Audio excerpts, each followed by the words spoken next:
if x plus 1 by x equals to root over 3, then find the value of x to the power 102 plus x to the power 30 plus x to the power 24 plus x to the power 18 plus x to the power 12 plus x to the power 6.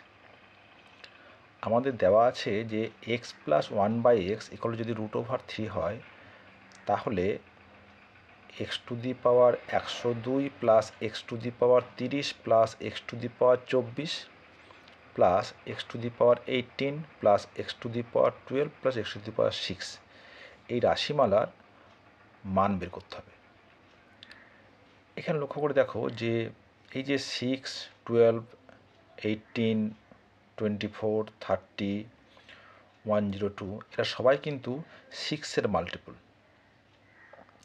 তাহলে আমাদের যে condition দেওয়া আছে সেখান থেকে যদি x to the পাওয়ার 6-এর ভ্যালুটা বের করতে পারি, তাহলে কিন্তু অঙ্কটা সহজে করে ফেলতে পারবো। তাহলে দেখো যেটা দেওয়া আছে যে গিভেন কন্ডিশন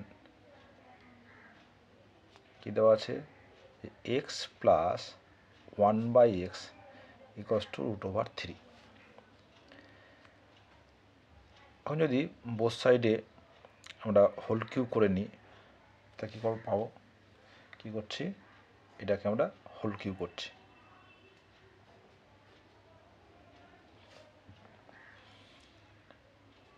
আমরা জানি যে a plus B whole cube সমান হচ্ছে a cube plus B cube plus 3ab into a plus B. এই ফর্মুলা আমরা কাজে লাগাবো। তা কী পাবো, or x cube plus 1 by x cube plus 3 into x into 1 by x plus x plus 1 by x. এটা দেখো এই যে এ কিউব মানে কি এ ইন্টু এ, তাহলে রুট ওভার 3 হোল কিউব লিখতে পারি root over 3 into root over 3 root over 3। তাহলে এটা দুটো মিলে কী বলে 3, তাহলে 3 রুট 3, এটা সূচকের নিয়ম, লিখতে পারি 3 রুট 3। और x cube plus 1 by x cube, এখানে এক্স এক্স কেটে যাচ্ছে 3, আর দেখো তাহলে এক্স প্লাস 1 বাই এক্স তোমার রুট 3, তাহলে বোথ সাইডে দেখো রুট 3 রুট 3 কেটে গেল। তাহলে কি পাচ্ছি যে x cube plus 1 by x cube equals to 0, और x to the power 6 plus 1 equals to 0। এখানে বলতে পারবো x to the power 6 equals to -1।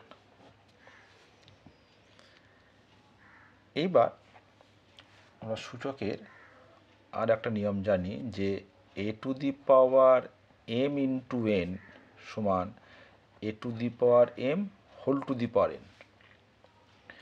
তাহলে দেখো এই যে x টু দি পাওয়ার 12, এই কি লিখতে পারি x to the power 6 into 2, তার মানে x টু দি পাওয়ার 6 তার হোল স্কোয়ার। ঠিক একইভাবে এই সব টার্মগুলোকে আমরা x টু দি পাওয়ার 6-এর পাওয়ার আকারে লিখতে পারবো। তাহলে নাও x to the power 102 plus x to the power 30, x to the power 24, x to the power 18, x to the power 12 plus x to the power 6, এটা কীভাবে লিখতে পারি, এটা কি আছে x to the power 6 into কত হয়, এটা হচ্ছে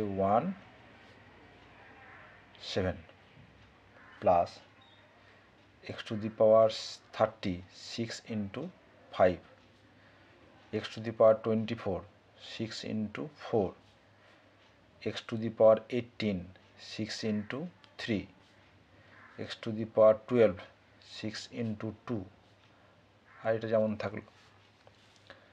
তাহলে এটাকে লিখতে পারি x to the power 6 whole to the power 17, x to the power 6 whole to the power 5, x to the power 6 whole to the power 4, x to the power 6 whole to the power 3, x to the power 6 whole to the power 2, x to the power 6। আমরা আগেই বের করে ফেলেছি x to the power 6 ইকস্ট হচ্ছে -1, বসিয়ে দাও। তো -1 whole to the power 17, -1 whole to the power 5, -1 whole to the power 4, -1 whole to the power 3, -1 এর হোল স্কোয়ার রয়েছে -1। আমরা জানি যে এক্স টু দি পাওয়ার, দেখো উদাহরণ দেখাচ্ছি, -1 এর হোল স্কোয়ার, তার মানে কি -1 ইন্টু -1 +1, তাই তো? আবার এক্স টু দি পাওয়ার এই -1 এর হোল কিউব মানে কত, -1 ইন্টু -1 ইন্টু -1, 3বার -1 মনে হচ্ছে -1। তাহলে এক্স -1 এর যদি অড পাওয়ার হয় তার ভ্যালুটা কত হবে, -1। এটা কত হচ্ছে -1। -1 এর ইভেন পাওয়ার সেটা হচ্ছে কত, 1। এটা হয়ে যাচ্ছে -1 -1 হোল স্কোয়ার +1 -1, তার মানে -1 -1 +1 -1 +1। তাহলে এখানে +1 -1 কেটে যাচ্ছে, +1 কেটে যাচ্ছে, পড়ে থাকলো -1 -1 হচ্ছে -2। এটা হচ্ছে, তাহলে হচ্ছে আমাদের আজকের অঙ্ক, ছোট্ট অঙ্ক কিন্তু বেশ মজা।